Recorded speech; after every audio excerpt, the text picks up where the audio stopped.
Olá, esse vídeo é um vídeo pra quem passa pano pro Kylo Ren. Não, mentira, peraí.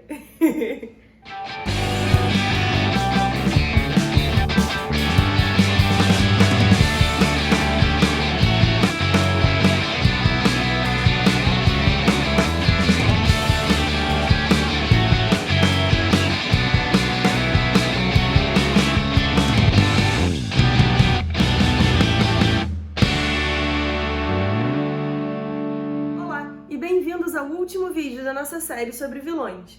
Como não poderia deixar de ser num processo que a gente veio conversando sobre vilões, o último vídeo vai falar sobre a redenção desses personagens, porque afinal de contas, arcos de redenção são frequentemente a minha coisa favorita em uma história. Antes de mais nada, ficam aqui dois alertas. O primeiro, que arcos de redenção não são exclusivos para vilões, assim. Você pode perfeitamente bem ter uma história que conte a jornada de redenção de um herói ou de um anti-herói, por exemplo. Mas como a gente está fazendo uma série sobre vilões, hoje a gente vai falar especificamente sobre vilões. E a segunda coisa é que a gente aqui está falando da perspectiva de um consumidor dessas histórias. Eu não sou acadêmica, eu não sou da área de letras, eu nada. Eu simplesmente gosto muito de cinema, TV, livro, teatro, todo tipo de mídia de storytelling.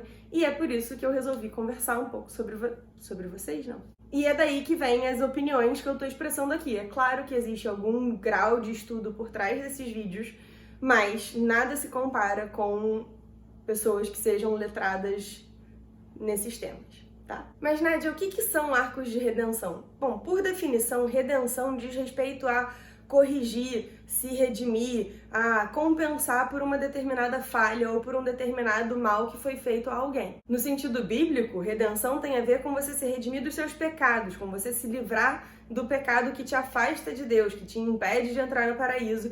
E no Velho Testamento isso era frequentemente associado a alguma forma de sacrifício, e isso orienta ainda muitas das histórias que a gente conta até hoje. Em termos de storytelling, arcos de redenção têm a ver com a jornada de um determinado personagem percebendo o erro nos seus caminhos e voltando para o lado bom, ou fazendo coisas que fazem com que você perceba que talvez ele mereça uma segunda chance. A menos, é claro, que você queira subverter as expectativas e você faça um arco de desdenção, mas de redenção ao reverso, uma pessoa que foi má, virou boa e volta a ser má, porque aí às vezes isso pode ser um loop interessante da gente explorar. O que é maneiro em storytelling é justamente que o limite para essas estruturas é bastante flexível e você pode fazer quase qualquer coisa com as suas histórias. Existem pelo menos 3 tipos de arco que lidam com essa dinâmica da redenção, da jornada de redenção. O primeiro deles é o arco do ciclo destrutivo, e ele não é o mais satisfatório, porque nele você, na verdade, não completa a jornada de redenção.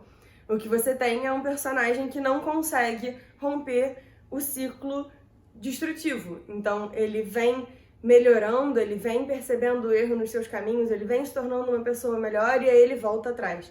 Ele começa a jornada pra ficar um cara bonzinho e tal, não sei o que, e ele volta atrás. É meio que tipo a história... É Sísifo que empurra a pedra morro acima e quando chega lá em cima a pedra rola de volta? Sabe? Na mitologia? Não lembro se era Sísifo. Mas é tipo isso. E embora esse seja um arco bastante realista, ele não é satisfatório porque quando você começa a ver um personagem que você gosta numa jornada de redenção, você acaba torcendo muito por ele. E quando ele volta atrás, isso é super frustrante, isso é super triste. Principalmente se ele for, por exemplo, um personagem muito torturado, assim. Eu adorei assistir Avatar e, gente, olha só, vai ter spoiler pra várias coisas, porque, infelizmente, pra gente poder tratar de arcos bem feitos, a gente vai ter que entrar neles. Mas eu vou deixar aqui o disclaimer de que tá rolando spoiler. Quando eu parar de falar spoiler, eu volto, tá? Mas quando a gente assiste Avatar The Last Airbender, que tá no Netflix, pelo menos agora, a gente tem um personagem que ele segue no arco do ciclo destrutivo por bastante tempo. Você começa a torcer por ele mais ou menos no 3º episódio da primeira temporada, que é quando você entende por que ele virou um vilão. E o backstory dele é bastante trágico, então você fica penalizado e você fica assim, ai não, você podia vir pro lado bom e tal. E ele entra no arco do ciclo destrutivo e num arco de redenção que vai até a última temporada. Ele só efetivamente é redimido e vem pro lado bom e tal no 10º episódio de trás pra frente, assim. São 60 episódios, 61 episódios, ele só vai entrar num arco de redenção real e virar o herói lá pro 50. Lá pro episódio 50.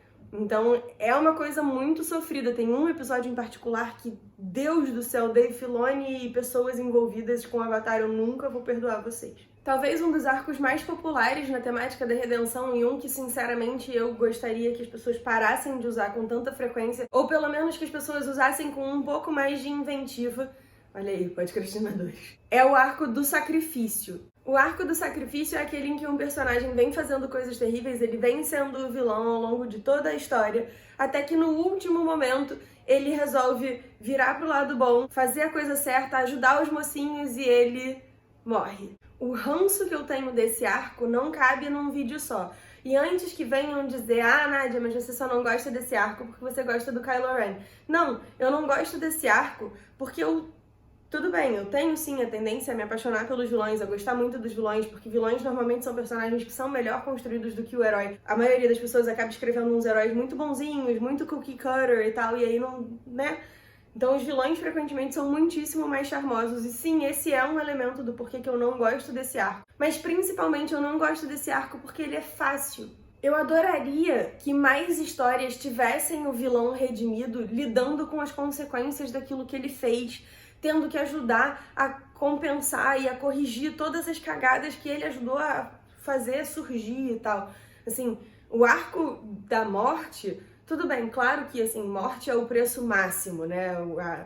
Acaba que é a penalidade máxima. A gente tem um monte de país por aí que usa a pena de morte justamente para tentar...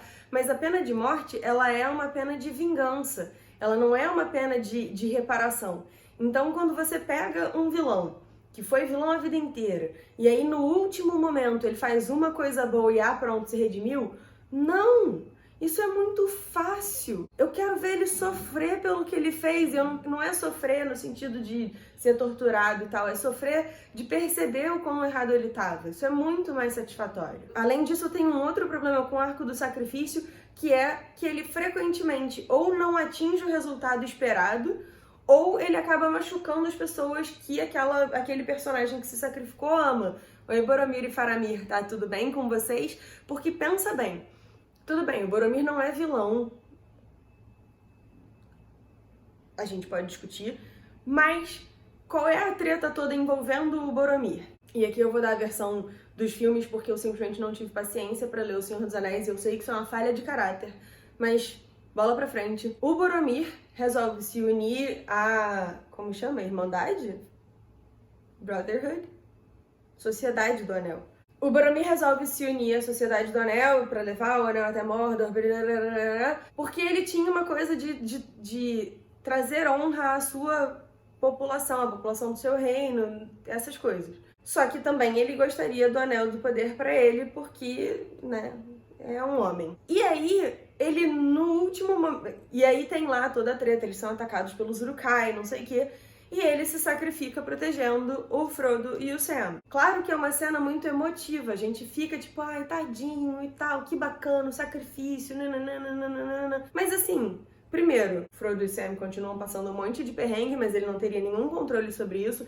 O objetivo principal daquele sacrifício até resolve, né? O Frodo e o Sam conseguem escapar. Mas o que acontece com as pessoas que o Boromir ama? O que acontece com o Faramir? Pensa o quanto o Faramir sofreu por conta do sacrifício do irmão dele, porque o pai dele surtou e ficou lá aquela coisa meio estranha, semi-possuída, esquisita. O cara quase matou o Faramir por conta do surto.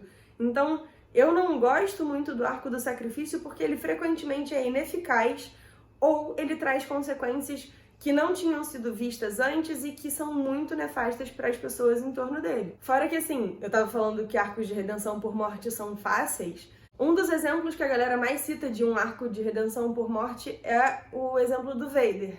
E eu, particularmente, não acho que isso seja um arco de redenção. O caso dele específico não chega a ser um arco de redenção.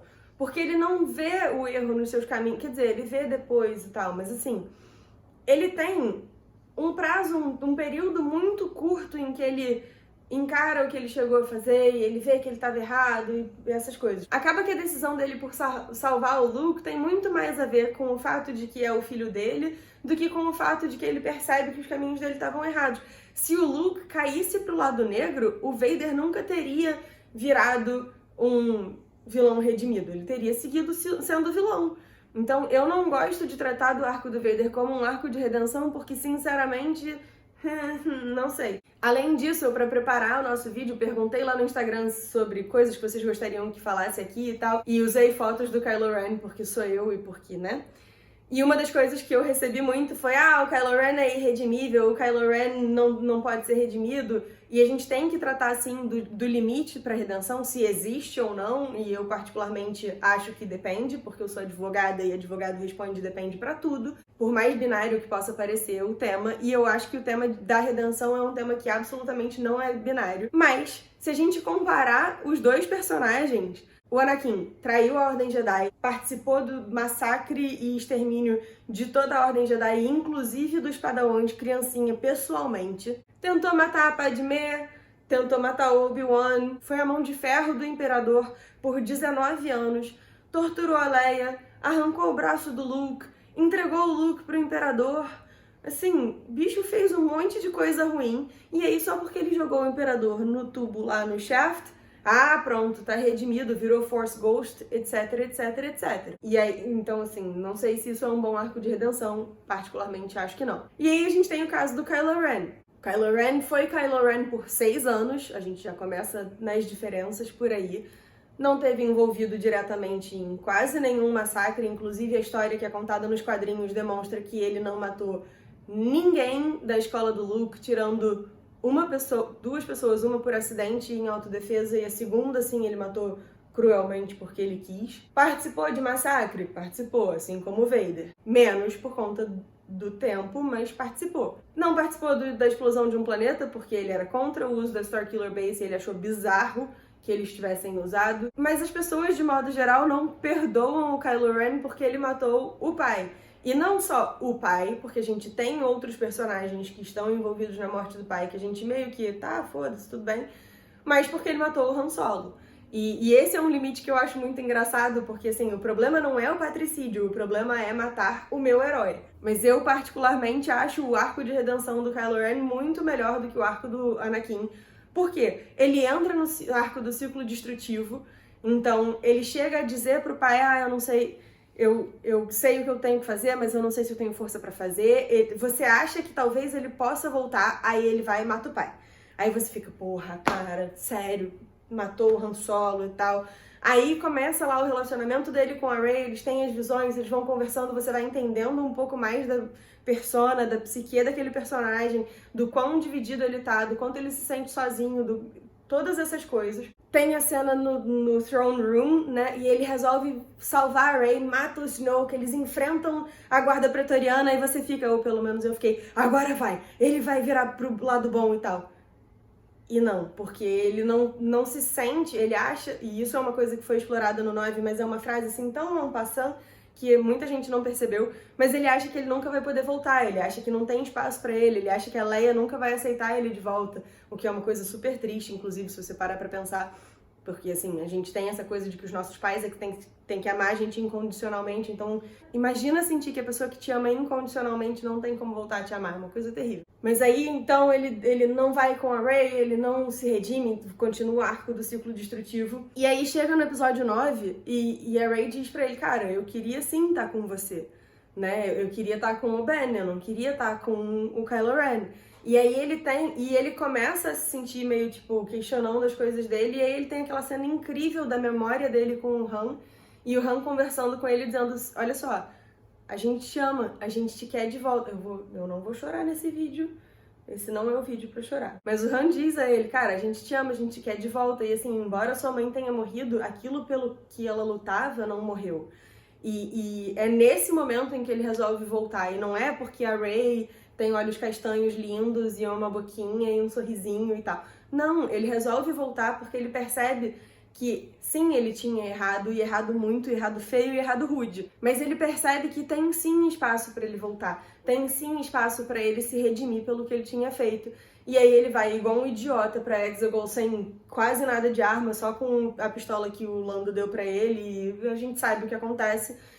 E aí ele morre. E por que que isso não é satisfatório? Primeiro, porque ele é um personagem, a gente pode falar dele num vídeo específico, eu preciso fazer esse vídeo, inclusive, que ele tem todo um histórico trágico e ele tem todo um envolvimento, toda uma coisa, assim, a construção dele enquanto vilão, e eu já disse que eu não considero ele necessariamente um vilão, eu acho que ele é mais um antagonista. No 9 ele talvez esteja com um pezinho lá quase no vilão, mas mesmo assim a caracterização dele pra mim não satisfaz o quadradinho de vilão. Ele é um personagem que tem um histórico muito pesado de ter passado a vida inteira sendo manipulado e abusado pelo Palpatine. Isso é uma coisa que é admitida, tipo, na primeira ou segunda cena do filme, né? O Palpatine diz, eu sou todas as vozes que você ouviu, não sei o quê.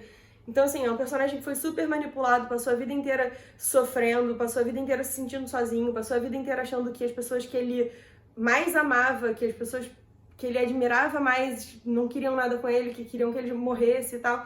E aí você vai e mata esse personagem.